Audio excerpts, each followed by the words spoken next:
ಎಲ್ಲರ ಮನಸ್ಸನ್ನು ಗೆದ್ದಿರುವಂಥ ದಿಟ್ಟ ರಾಜಕಾರಣಿ ಇವತ್ತು ಇಲ್ಲ, ನಮ್ಮನ್ನು ಅಗಲಿದ್ದಾರೆ.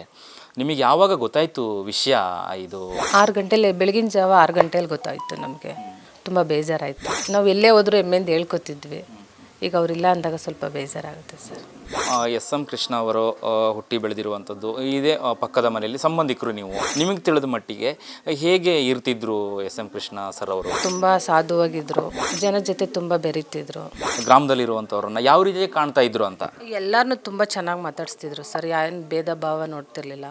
ಯಾವುದು ತುಂಬ ಲೈಕ್ ಮಾಡ್ತಾ ಇದ್ರು ಅವರು? ಯಾವ ಫುಡ್ಡನ್ನು? ಅವರು ನಾಟಿ ಕೋಳಿ ಸಾಂಬಾರು ಮತ್ತು ಸೊಪ್ಪು ಸಾರು. ಭೇಟಿ ಕೊಟ್ಟಿರೋ ಸ್ವಗ್ರಾಮಕ್ಕೆ ಅವರು ಯಾವಾಗ ಕೊನೆಯದಾಗಿ ಬಂದಿದ್ರು ನೀವು ನೋಡಿದಾಗೆ? ಕೊನೆಯದಾಗಿ ಅವ್ರ ತಮ್ಮ ಅವ್ರದ್ದು 3ನೇ ವರ್ಷದ್ದು ತಿಥಿ ಇತ್ತು, ಆವಾಗ ಬಂದಿದ್ದೆ ಸರ್. ಲಾಸ್ಟು ಮತ್ತೆ ಬಂದಿಲ್ಲ. ಮಾಜಿ ಮುಖ್ಯಮಂತ್ರಿ ಎಸ್.ಎಂ. ಕೃಷ್ಣ ಅವರು ನಿಧನ ಆಗಿರುವಂಥದ್ದು. ನಾನೀಗ ಮಾಜಿ ಮುಖ್ಯಮಂತ್ರಿ ಎಸ್.ಎಂ. ಕೃಷ್ಣ ಅವರ ಸ್ವಗ್ರಾಮ ಸೋಮನಹಳ್ಳಿಯಲ್ಲಿ ಇದ್ದೀನಿ. ಸೋಮನಹಳ್ಳಿಯ ದೊಡ್ಡ ಬೀದಿಯಲ್ಲಿ ಅವರ ಒಂದು ಹುಟ್ಟಿದಂತಹ ಮನೆಯ ಪಕ್ಕದಲ್ಲಿ ಸಂಬಂಧಿಕರಿದ್ದಾರೆ. ಅವರ ಒಡನಾಟ ಹೇಗಿತ್ತು, ಯಾವ ರೀತಿಯಾಗಿ ಇದ್ದರು ಅನ್ನುವಂಥದ್ದನ್ನು ಸ್ವತಃ ಅವ್ರನ್ನ ನಾನೀಗ ಕೇಳ್ತಾ ಹೋಗ್ತಿದ್ದೀನಿ. Madam, SM. ಕೃಷ್ಣ ಅವರು ಹುಟ್ಟಿ ಬೆಳೆದಿರುವಂಥದ್ದು ಇದೇ ಪಕ್ಕದ ಮನೆಯಲ್ಲಿ ಸಂಬಂಧಿಕರು. ಹೇಗೆ ಅವರು ಇಲ್ಲಿ ಎಷ್ಟು ವಯಸ್ಸಿನವರೆಗೆ ಎಲ್ಲಿದ್ದರು, ಅವ್ರ ವಿದ್ಯಾಭ್ಯಾಸ ಆಗಿರುವುದು ಅಂಥದ್ದು ನಿಮಗೆ ತಿಳಿದ ಮಟ್ಟಿಗೆ ಹೇಗೆ ಇರ್ತಿದ್ರು ಎಸ್.ಎಂ. ಕೃಷ್ಣ ಸರ್ ಅವರು? ತುಂಬ ಸಾಧುವಾಗಿದ್ದರು. ಜೊತೆಗೆ ಇಲ್ಲಿ ಹೈಸ್ಕೂಲ್ ಗಂಟೆ ಏನೋ ಇದ್ದರು. ಜನ ಜೊತೆ ತುಂಬ ಬೆರೀತಿದ್ರು. ರಾಜಕೀಯಕ್ಕೆ ಬರ್ತಾರೆ, ಅಧಿಕಾರಗಳನ್ನು ಸ್ವೀಕಾರ ಮಾಡ್ತಾರೆ, ಒಳ್ಳೆಯ ಒಂದು ಆಡಳಿತವನ್ನು ಕೊಡ್ತಾರೆ. ಆ ಸಂದರ್ಭದಲ್ಲಿ ಇಲ್ಲಿ ಬಂದಾಗ ಯಾವ ರೀತಿ ಇದ್ದರು? ನಿಮಗೆ ಸಂಬಂಧಿಕರು ಕೂಡ ಆಗಿರ್ತಾರೆ, ಪಕ್ಕದ ಮನೆ ಕೂಡ. ಹೆಂಗೆ ಇರ್ತಾ ಇದ್ರು ಅವರು? ಒಡನಾಟ, ಮಾತು ಆಡುವಂಥದ್ದು ಯಾವ ರೀತಿಯಾಗಿ ಇದ್ದರು ಅನ್ನುವಂಥದ್ದು? ಅವರು ಬಂದು ಹೋಗುವಾಗ ಸಂಬಂಧಿಕರ ಜೊತೆ ತುಂಬ ಚೆನ್ನಾಗಿ ಬೆರೀತಿದ್ರು, ಮಾತಾಡ್ಸ್ಕೊಂಡು ಹೋಗ್ತಿದ್ರು. ಬಂದು ರೆಸ್ಟ್ ಮಾಡಿ ಎಲ್ಲರ ಜೊತೆನೂ ಬೆರೆತು ಹೋಗ್ತಿದ್ರು. ಈಗ ಅಧಿಕಾರ ಅಂತ ಹೇಳಿದ ತಕ್ಷಣ ನಮಗೆ ಎಲ್ಲೋ ಒಂದು ಕಡೆ ಒಂದು ರೀತಿ ಅಹಂಕಾರ ಬರುವಂಥದ್ದು ಅಥವಾ ಅಂತಸ್ತು ಬಂದ ತಕ್ಷಣ ಏನೋ ಒಂದು ರೀತಿಯಾಗಿ ಹಿಗ್ತೀವಿ.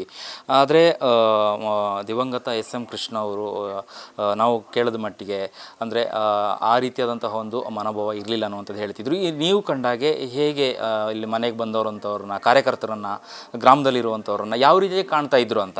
ಎಲ್ಲರನ್ನೂ ತುಂಬ ಚೆನ್ನಾಗಿ ಮಾತಾಡಿಸ್ತಿದ್ರು ಸರ್. ಏನು ಭೇದ ಭಾವ ನೋಡ್ತಿರ್ಲಿಲ್ಲ. ತುಂಬ ಚೆನ್ನಾಗಿ ಮಾತಾಡಿಸ್ತಿದ್ರು ಅಂತಲೇ ಹೇಳ್ತಿದ್ರು. ಅವರು ಇವರು ಅಂತೇನು ಏನು ನೋಡ್ತಿರ್ಲಿಲ್ಲ.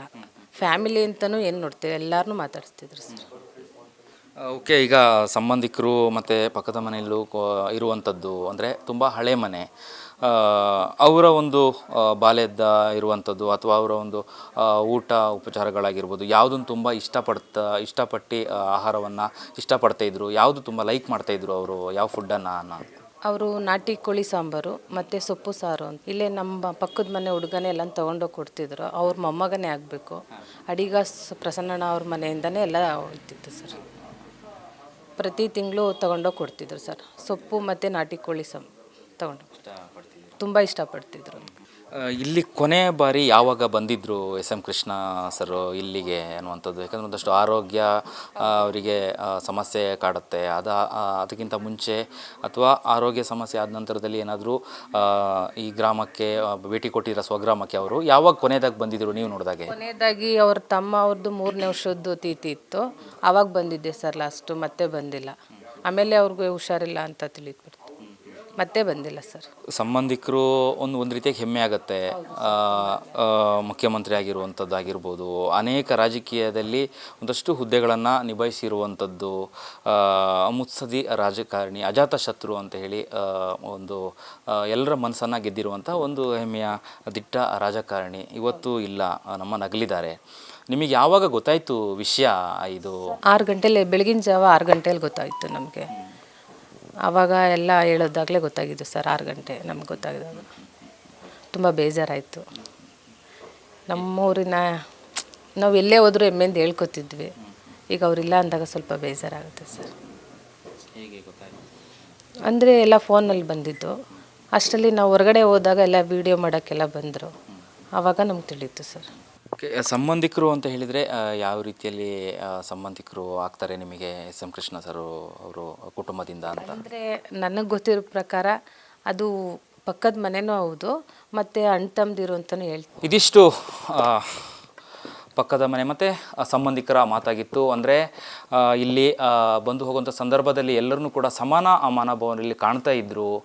ಭೇದ ಭಾವ ಮಾಡುವಂಥದ್ದಾಗಿರಲಿ ಅಥವಾ ಒಬ್ಬರು ಮೇಲು ಕೀಳು ಮಾಡುವ ಆ ಒಂದು ಮನೋಭಾವದಲ್ಲಿ ಯಾರನ್ನೂ ಕೂಡ ಮಾತಾಡಿಸ್ತಾ ಇರಲಿಲ್ಲ.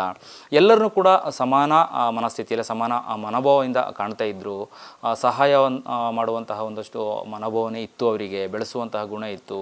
ಆಮೇಲೆ ತಮಗಿಷ್ಟ ಆದಂತಹ ಒಂದು ಖಾದ್ಯ ಅಥವಾ ಏನು ಆಹಾರ, ನಾಟಿ ಕೋಳಿ ಅನ್ನುವಂಥದ್ದು ಅದನ್ನು ಜಾಸ್ತಿ ಲೈಕ್ ಮಾಡ್ತಾಯಿದ್ರು ಇಲ್ಲಿ ಬಂದಾಗ ಅನ್ನುವಂಥದ್ದನ್ನು ಒಂದಷ್ಟು ಮಾಹಿತಿಯನ್ನು ಸಂಬಂಧಿಕರ ಮನೆಯವರು ಕೂಡ ಹೇಳಿರುವಂಥದ್ದು. ಕ್ಯಾಮ್ರಾ ಪರ್ಸನ್ ರಾಮ್ ಜೊತೆ ಅಭಿಜಿತ್ ಗಣೇಶ್, ಪ್ರಜಾಧ್ವನಿ ಟಿವಿ, ಮದ್ದೂರು.